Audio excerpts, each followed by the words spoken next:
मुंशी प्रेमचंद्र द्वारा लिखी हुई प्रसिद्ध उपन्यास निर्मला का वाचन रोशनी की आवाज़ में। यूँ तो बाबू उदय भानुलाल के परिवार में बीसों ही प्राणी थे। कोई ममेरा भाई था, कोई फुफेरा, कोई भांजा था, कोई भतीजा, लेकिन यहाँ हमें उनसे कोई प्रयोजन नहीं था। वह अच्छे वकील थे, लक्ष्मी प्रसन्न थी और कुटुंब के दरिद्र प्राणियों को आश्रय देना उनका कर्तव्य ही था।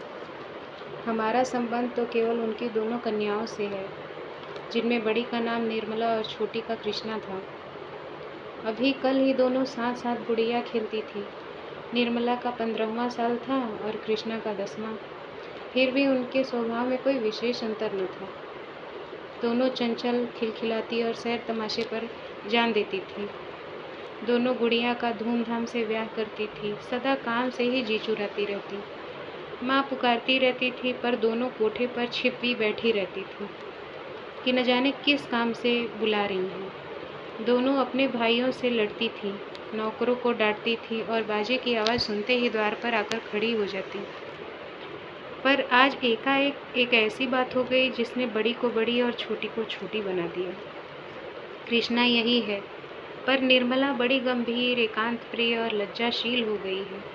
इधर महीनों से बाबू उदय भानुलाल निर्मला के विवाह की बातचीत कर रहे थे। आज उनकी मेहनत ठिकाने लगी है। बाबू भालचंद्र सिन्हा के ज्येष्ठ पुत्र भुवन मोहन सिन्हा से बात पक्की हो गई है। वर के पिता ने कह दिया है कि आपकी खुशी ही दहेज दें या न दें, मुझे इसकी परवाह नहीं है। बारात में जो लोग आए उनका आदर सत्कार अच्छी तरह होना चाहिए, जिससे मेरी और आपकी जग हंसाई न हो। बाबू उदय भानुलाल थे तो वकील, पर संचय करना न जानते थे। दहेज उनके सामने कठिन समस्या थी। इसलिए जब वर के पिता ने स्वयं ही कह दिया कि मुझे दहेज की परवाह नहीं है, तो मानो उन्हें आंखें मिल गईं। डरते थे, न जाने किस किस के सामने हाथ फैलाना पड़े। 2-3 महाजनों के ठीक कर रखा था। उनका अनुमान था कि हाथ रोकने पर भी 20,000 से कम खर्च न होंगे। यह आश्वासन पाकर वे खुशी के मारे फूले न समाये। इसकी सूचना से अज्ञात बालिका के मुंह ढाँप कर एक कोने में बिठा रखा था। उसके हृदय में एक विचित्र शंका समा गई थी। रोम रोम में एक अज्ञात भय का संचार हो गया था। न जाने क्या होगा। उसके मन में ये उमंगें नहीं हैं जो युवतियों की आंखों में तिरछी चितवन बनकर, होठों पर मधुर हास्य बनकर और अंगों में आलस्य बनकर प्रकट होती हैं। नहीं, वह अभिलाषाएं हैं, वहाँ केवल शंकाएं, चिंताएं और भीरू कल्पनाएं हैं। यौवन का अभी तक पूर्ण प्रकाश नहीं हुआ है। कृष्णा कुछ कुछ जानती है, कुछ कुछ नहीं जानती। जानती है बहन को अच्छे अच्छे गहने मिलेंगे, द्वार पर बाजे बजेंगे, मेहमान आएंगे, नाच होगा, यह जानकर प्रसन्न है। और यह भी जानती है कि बहन सबके गले मिलकर रोएगी, यहाँ से रो धोकर विदा हो जाएगी। मैं अकेली रह जाऊंगी, यह जानकर दुखी है। पर यह नहीं जानती कि वह इसलिए रो रही है। माताजी और पिताजी क्यों बहन को इस घर से निकालते हैं, इतने उत्सुक क्यों हो रहे हैं। बहन ने तो किसी को कुछ नहीं कहा, किसी से लड़ाई नहीं की। क्या इसी तरह एक दिन मुझे भी ये लोग निकाल देंगे? मैं भी इसी तरह कोने में बैठकर रोऊंगी और किसी को मुझ पर दया नहीं आएगी। इसलिए वह भयभीत भी है। संध्या का समय था। निर्मला छत पर जाकर अकेली बैठी आकाश की ओर तृषित नेत्रों से ताक रही थी। ऐसा मन होता था पंख होते तो वह उड़ जाती और इन सारे झंझटों से छूट जाती। इस समय बहुधा दोनों बहनें कहीं सैर करने जाया करती थीं। बग्घी खाली न होती तो दोनों बगीचे में ही टहला करती। इसलिए कृष्णा उसे खोजती फिरती थी। जब कहीं न पाया तो छत पर आई और उसे देखते ही हंसकर बोली, तुम यहाँ आकर छिपी हो और मैं तुम्हें ढूंढती फिर रही हूँ। चलो, बग्घी तैयार करा आई हूँ। निर्मला ने उदासीन भाव से कहा, तू जा, मैं न जाऊंगी।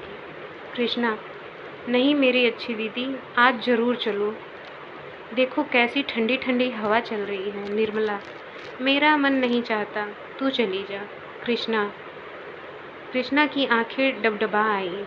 कांपती हुई आवाज़ से बोली, आज तुम क्यों नहीं चलती, मुझसे क्यों नहीं बोलती, क्यों इधर उधर छिपी छिपी फिरती हो? मेरा जी अकेले बैठे बैठे घबराता है। तुम न चलोगी तो मैं भी न जाऊंगी, यहीं तुम्हारे साथ बैठी रहूंगी। निर्मला, और जब मैं चली जाऊंगी तब क्या करेगी? तब किसके साथ खेलेगी और किसके साथ घूमने जाएगी, बता? कृष्णा, मैं भी तुम्हारे साथ चलूंगी, अकेले मुझसे यहाँ न रहा जाएगा। निर्मला मुस्कुराकर बोली, तुझे अम्मा न जाने देगी। कृष्णा, तो मैं भी तुम्हें न जाने दूंगी। तुम अम्मा से कह क्यों नहीं देती कि मैं न जाऊंगी? निर्मला, कह तो रही हूँ, कोई सुनता है? कृष्णा, तो क्या यह तुम्हारा घर नहीं है? निर्मला, नहीं, ये मेरा घर होता तो कोई मुझे ज़बरदस्ती निकाल देता? कृष्णा, इसी तरह किसी दिन मुझे भी ये लोग निकाल देंगे। निर्मला, और नहीं क्या, तू बैठी रहेगी? हम लड़कियां हैं, हमारा घर कहीं नहीं होता। कृष्णा, चंदर भी निकाल दिया जाएगा? निर्मला, चंदर तो लड़का है, उसे कौन निकालेगा? कृष्णा, तो लड़कियां बहुत खराब होंगी। निर्मला, खराब न होती तो घर से भगाई क्यों जाती? कृष्णा, चंदर इतना बदमाश है, उसे कोई नहीं भगाता। हम तुम तो कोई बदमाशी भी नहीं करते। एकाएक चंदर धमधम करता हुआ छत पर आ पहुंचा और निर्मला को देखकर बोला, अच्छा आप यहाँ बैठी हो? ओहो, अब तो बाजे बजेंगे, दीदी दुल्हन बनेगी, पालकी पर चढ़ेगी। ओहो ओहो। चंदर का पूरा नाम चंद्रभानु सिन्हा था। निर्मला से 3 साल छोटा और कृष्णा से 2 साल बड़ा था। निर्मला, चंदर, मुझे चिढ़ाओगे तो अभी जाकर अम्मा से कह दूंगी। चंदर, तो चिढ़ती क्यों हो? तुम भी बाजे सुनना। ओहो, अब आप दुल्हन बनेंगी। क्यों किशनी, तू बाजे सुनेगी ना? वैसे बाजे तूने कभी नहीं सुने होंगे। कृष्णा, क्या बैंड से भी अच्छे होंगे? चंदर, हाँ हाँ, बैंड से भी अच्छे, 1000 गुने अच्छे, लाख गुने अच्छे। तुम जानो क्या, एक बैंड सुन लिया तो समझने लगी कि उससे अच्छे बाजे नहीं होते। बाजे बजाने वाले लाल लाल बत्तियाँ और काली काली टोपियाँ पहने होंगे, ऐसे खूबसूरत मालूम होंगे कि तुमसे क्या कहूँ। आतिशबाजियाँ भी होंगी, हवाइयाँ आसमान में उड़ जाएंगी और वहाँ तारों में मिलेंगी तो लाल पीले और हरे नीले तारे टूट टूट कर गिरेंगे। बड़ा मज़ा आएगा। कृष्णा, और क्या क्या होगा चंदन, बता दे मेरे भैया। चंदन, मेरे साथ घूमने चल तो रास्ते में सारी बातें बता दूँ। ऐसे ऐसे तमाशे होंगे कि देखकर तेरी आंखें खुली रह जाएंगी। हवा में उड़ती हुई परियां होंगी, सचमुच की परियां। कृष्णा, अच्छा चलो, लेकिन न बताओगे तो मारूंगी। चंद्रभान और कृष्णा चले गए। कृष्णा के चले जाने से इस समय उसे बड़ा क्षोभ हुआ। कृष्णा, जिसे वह प्राणों से भी अधिक प्यार करती थी, आज इतनी निठुर हो गई, अकेली छोड़कर चली गई। बात कोई न थी, लेकिन दुखी हृदय दुखती हुई आँख है, जिसमें हवा से भी पीड़ा होती है। निर्मला बड़ी देर तक बैठी रोती रही। भाई बहन माता पिता सभी इसी भांति मुझे भूल जाएंगे, सबकी आंखें फिर जाएंगी, फिर शायद उन्हें देखने को भी तरस जाऊं। बाग में फूल खिले हुए थे, मीठी मीठी सुगंध आ रही थी, चैत की शीतल मंद समीर चल रही थी, आकाश में तारे छिटके हुए थे। निर्मला इन्हीं शोक में विचारों में पड़ी पड़ी सो गई और आंख लगते ही उसका मन स्वप्न देश में विचरने लगा। क्या देखती है कि सामने एक नदी लहरें मार रही है और वह नदी के किनारे नाव की बाट देख रही है। संध्या का समय है, अंधेरा किसी भयंकर जंतु की भांति बढ़ता चला आता है।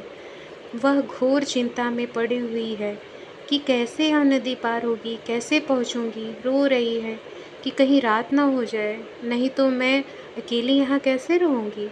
एकाएक उसे एक सुंदर नौका घाट की ओर दिखाई दिया।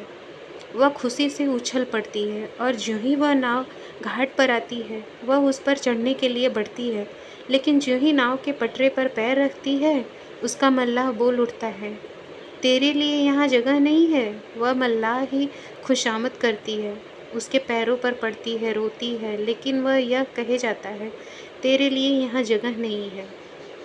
एक क्षण में नाव खुल जाती है। वह चिल्ला चिल्ला कर रोने लगती है।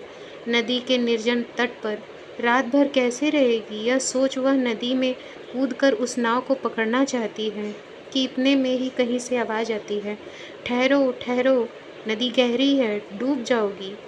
वह नाव तुम्हारे लिए नहीं है, मैं आता हूँ, मेरी नाव में बैठ जाओ, मैं उस पार पहुँचा दूँगा।